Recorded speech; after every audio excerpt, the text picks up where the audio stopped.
Eu vou mostrar para você várias vezes em que marcas fabricantes de veículos no Brasil trocaram farpas entre si, deram aquela pim-pim-pim cutucada na concorrência.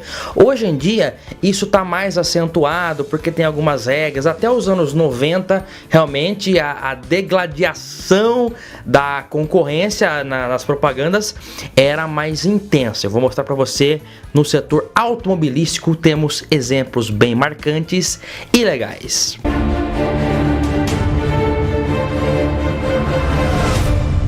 Olá amigos do canal PL, que bom que você está aqui, seja bem-vindo. Eu só quero avisar você que o sorteio do nosso Fusca Série Prata vai acontecer agora dia 30 de dezembro, tá? O penúltimo dia do ano nós vamos descobrir para quem irá o nosso Fusca Série Prata, a primeira série especial do Fusca no Brasil. Mas se você não está participando ainda e quer participar, ainda dá tempo. Estamos com os últimos números disponíveis que você consegue adquirir e participar do sorteio acessando o link que está na descrição deste vídeo. Não perca mais tempo e participe. Bom, por falar em Fusca, inclusive, né, o Fusca foi líder de vendas por mais de 20 anos. Lá ele assumiu de fato a liderança do mercado lá nos anos 60 e na liderança ele ficou mesmo por mais de 20 anos, até os anos 80 ele perdeu a liderança em 83, 84, se não me engano, que o Chevette passou ele, depois o Monza, enfim, mas durante a década de 60 o Fusca reinava mesmo. Mas você acha que não tinha concorrência? Tinha sim, tá? A Willys Overland do Brasil, que fabricava sob licença carros da marca Renault, fabricava por aqui o Renault Dauphine, ou Dalpine que se lê, mas a pronúncia é Dauphine, e depois ele virou Gordini, tem Gordini 3, Gordini 4 e aí por diante. E o Fusca na época, nas propagandas, se vangloriava pela sua economia de combustível. Na propaganda já diziam: o Volkswagen é capaz de fazer 13 km por litro de gasolina. Saúde de aço. E com toda essa saúde, o Volkswagen precisa de apenas 1 litro de gasolina para fazer 13 quilômetros. Volkswagen, o bom senso em automóvel. Foi aí que a Willys viu, falou: peraí, eles estão dizendo aí que o carro faz 13, mas o nosso faz mais, faz 16. E outra, eles batem na tecla que o carro não tem radiador, não tem consumo de água, mas o que vale é a gasolina. Vamos então fazer uma propaganda para dar uma cutucadinha de leve no Volkswagen. E assim foi feito mesmo. Economia de água. 16 quilômetros com 1 litro de gasolina. O Dauphine economiza o que é dinheiro. Gasolina. Renault Dauphine, o carro da família. O Gordini economiza o que é dinheiro, gasolina. Pois é, essa voz inclusive é clássica dos anos 60, né? E aí assim foi feito. Inclusive, seguindo nessa linha da Willys, como eu disse, a Willys fabricava produtos Renault. A Willys é uma empresa que foi comprada pela Ford do Brasil em 1967. Mas quando a Ford assumiu o controle acionário da empresa, já estava em andamento o Projeto M, que havia sido iniciado ainda na fase Willys, que viria a substituir o antigo Gordini. O novo carro da Ford, quer dizer, o novo carro da Willys ainda, no primeiro momento, era tratado como Projeto M e era inspirado no Renault 12 europeu. A Ford viu que o projeto já estava em avançados estágios de desenvolvimento e resolveu então dar continuidade e terminar o projeto desse carro, porque ela precisava mesmo lançar um carro de passeio menor, porque o carro de passeio dela, o primeiro, foi o Galaxy em 67 também. E assim foi feito, nascia o Ford Corcel em 1968, e as peças publicitárias faziam questão de enfatizar as suas qualidades, que eram justamente o oposto do que era o líder de vendas do mercado. Então veja bem que era uma ousadia até eles enfatizarem pontos totalmente ao contrário do que era o líder de vendas Fusca, né? Eles enfatizavam que o Corcel tinha tração dianteira, era motor refrigerado a água na dianteira, um carro que não parou no tempo, enfim, foram várias peças publicitárias realizadas nessa época, enfatizando as diferenças do Corcel, e eles apostavam realmente tudo ali no Corcel, que ganhou até uma fama na época em algumas concessionárias de Papa Fusca, né? Tem até um adesivinho lá do Corcel que era o famoso Papa Fusca na época. Mas eu digo aos senhores que a disputa acirrada entre Ford e Volkswagen não ficou só realmente no Corcel e Fusca, porque com o lançamento da Variant em 69, depois chegou a Belina também, mais ou menos quase na mesma época, as duas Station Wagons disputavam o mesmo segmento de mercado, e cada uma tinha suas qualidades e eram diferentes. A Belina, tração dianteira, motor dianteiro e tração dianteira refrigerado a água. A Variant apostando todas as fichas na mecânica Volkswagen, tração traseira, motor traseiro, refrigeração a ar. E trazia também o inédito motor plano. Não demorou muito a começar as alfinetadas em propagandas de revistas da época. A Ford anunciava: não confunda Station Wagon com perua. Eu até fiz questão de pegar aqui, inclusive, uma propaganda da Variant que diz o seguinte, ó: na Variant o motor não tira o lugar de ninguém, nem da bagagem.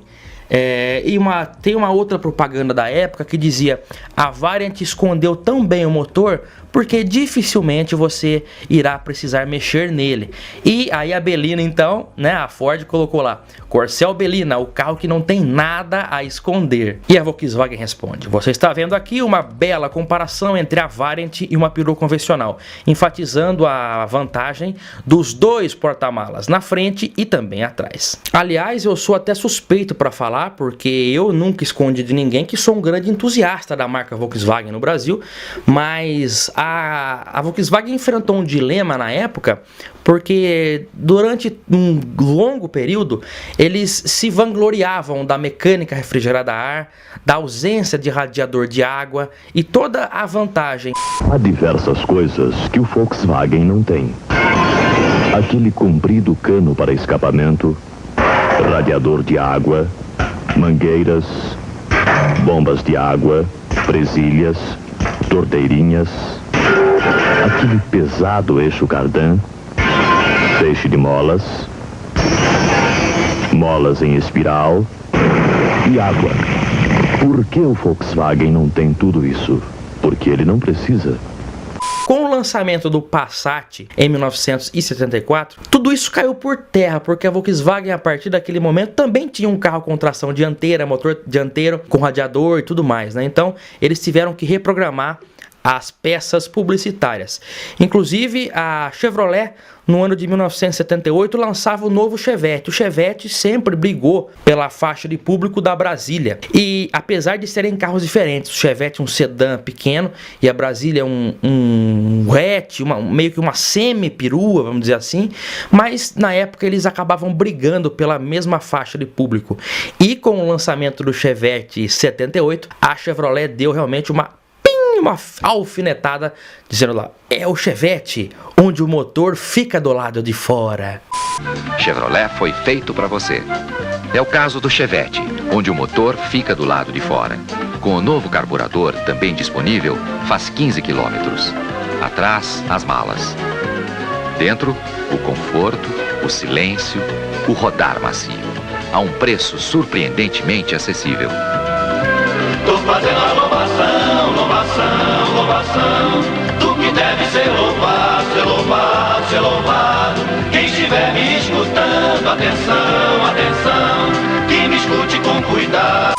Agora, vocês querem saber realmente um exemplo de ousadia? Temos o caso da Fiat. A Fiat sempre ousou em propagandas. Isso é realmente uma coisa plausível para a marca. Quando chegou por aqui, em 1976, a propaganda já vinha com o intuito de colocar medo na concorrência. Nós vemos a propaganda que mostra um Jaguar. Aí, depois, ao lado, nós temos que parece ser aquele Mini Cooper, né? Um Morris. Do lado, um Porsche também, no caso não seria uma faixa concorrente. Do lado uma BMW, e aí vem um Fusca também, não pode faltar, né? E aí vem o Chevette e o Fiat pulando todos esses carros. Em 1973, o Fiat foi o carro mais vendido na Europa. Podia ser novidade. Em 1974, o Fiat foi novamente o mais vendido. Coincidência? Mas em 75, 76, 77, o Fiat continuou sendo o carro mais vendido na Europa. No Brasil, essa é uma questão de tempo. A Fiat colocava, inclusive, como enfatizando ali, enfim, um carrão pequeno. E, de fato, o Fiat 147, se considerarmos o contexto lá de 1976, era um carro moderno, sem dúvida. E ele trazia aquele conceito de motor transversal. O primeiro carro feito no Brasil com motor transversal. Uma modalidade que proporcionava maior espaço no habitáculo do veículo. Isso foi usado, inclusive, em propagandas também. A Fiat transformou motores convencionais em transversais. Com isso, você ganha espaço interno sem aumentar o espaço externo. Fiat ainda não inventaram um carro mais inteligente. Aliás, eu comentei agora há pouco do 147 pulando os concorrentes. O Fusca também pulou alguns carros nessa época, mas não eram bem concorrentes. Vocês estão vendo essa foto? Nós temos um Fusca aí voando realmente, olha, francamente, uma distância alta. Infelizmente eu não vi imagens, vídeos, gravações dessa foto, mas nós vemos ali que todos os carros que estão abaixo tem ali um MP Laffer, um Puma, um Gurgel, um Bianco e um carro de corrida ali que eu não consegui identificar. O que eles têm em comum? Todos eles usam um motor refrigerado a ar, a mesma mecânica que o Fusca, que está voando sobre eles, usa. Realmente é uma foto que escancara muito bem a robustez e solidez da mecânica Volkswagen no Brasil, onde todos os veículos, quase todos fora de série, usavam a mecânica Volkswagen. Eu estava falando da Fiat também, né? A Fiat lançou a picape 147, foi a primeira picape derivada de um carro de passeio, já em 78. Depois, em 80, chegou aquela mais alongada, e aí depois da picape Fiat, começaram a surgir as outras, como Saveiro, Pampa e até a Chevy 500. Foi aí então que a Fiat fez essa propaganda aqui. Compre uma picape Fiat. Com a economia que ela faz, você pode navegar de Saveiro ou ir para o Pampa. Notem também que nessa época você tinha a opção da frente Europa, que era a mais luxo, vamos dizer assim, mas ainda tinha a frente alta, que era a versão mais simplificada, né? Em 1977 o Fusca já se via, não, eu vendia muito o Fusca ainda, mas ele já sentiu o peso ali de concorrentes mais modernos que estavam se aproximando. E na época era realizado com frequência aqueles ralis internacionais de marcas, onde as marcas disputavam com seus veículos. E o Fusca ganhou um desses ralis internacionais, onde estavam participando um Chevette e um Fiat 147. Não demorou para sair uma propaganda dizendo que o Fusca passava sem novidade, onde muita novidade não passava sem ajuda. 3 carros brasileiros chegaram entre os 6 primeiros colocados. 3 Fuscas, porque o Fusca passa sem novidade onde muita novidade não passa sem ajuda.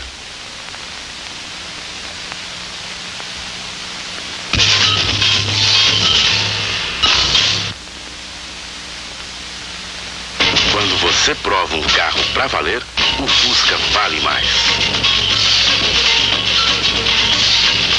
Agora vamos adentrando novamente na década de 80. Se tem um carro que é símbolo desse período, sem dúvida, é o Monza, lançado em 82, ainda na versão hatch, foi na carroceria de sedã, majoritariamente até de 2 portas, eu diria, que as vendas deslancharam mesmo. Ele foi o carro mais vendido no Brasil em 84, 85 e 86. Um sucesso que eu acho que nem a Chevrolet esperava. Nessa época, inclusive, surgiu essa propaganda aí, ó. Abre alas que eu quero passar. E olha bem ao lado que nós temos ali, um Ford Escort e um Volkswagen Santana. O Escort já é aquele modelo pós-87, então eu acho que essa propaganda é realmente de 87 mesmo, né? Um ano aí em que o Monza já vinha de 3 anos aí de liderança do mercado consecutivo. 87 ele perdeu essa liderança pro Gol, mas ainda manteve a vice por um tempo, né? E inclusive se tem um concorrente da Volkswagen Volkswagen que buscava se aproximar do Monza era o Santana, lançado em 84, né? E um dos comerciais de lançamento dele, você vê, né, senhores, o que é os anos 80, era um cidadão lá com todo garbo e elegância, tocando uma música de piano ao fundo. Ele encosta no carro e fala: não existe nada mais sofisticado do que o Santana, mas você sabe quanto ele custa mais do que o seu principal concorrente? No caso, o Monza, sem citar, é claro. Menos que isso, ele mostra um isqueiro. Ele acende o cigarro, fala: você não vai deixar de comprar um Santana por isso, né? Você sabe quanto o Santana custa mais que o seu principal concorrente? Menos que isso. E você não vai deixar de ter um Santana por isso, vai? Também tivemos uma versão desse comercial com uma mulher e no lugar do isqueiro temos uma caneta muito chique. Não existe carro tão sofisticado quanto o Santana.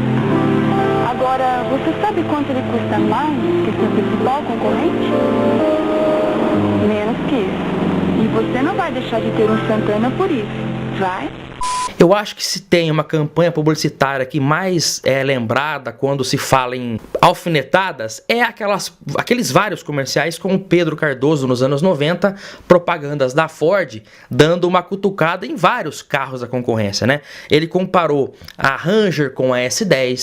Longe de mim querer prejudicar a S10, mas olha só a Ranger importada. Motor V6 4.0, 56 cavalos a mais, freios ABS nas 4 rodas, rádio AM, FM e tudo isso de fábrica. Agora, se você quiser gastar uma nota preta, você pode instalar quase tudo isso na S10, porque o motor V6 4.0 eles não têm. Fazer o quê? Quando você compara, compra Ford. Desculpa aí, hein, pessoal da GM.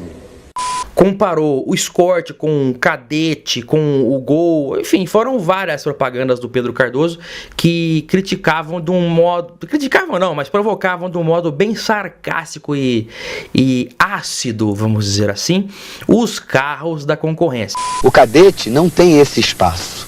Volkswagen é economia, não é? O Escort é mais econômico que o Logos e o Pointer. O Golf é esportivo, o Escort faz de 0 a 100 em menos tempo. O Cadete é famoso pela injeção eletrônica. A nossa tem tecnologia de Fórmula 1. Espaço, economia, desempenho, tecnologia. Só falta o Escort ter um preço melhor. E tem. Quando você compara, compra Ford.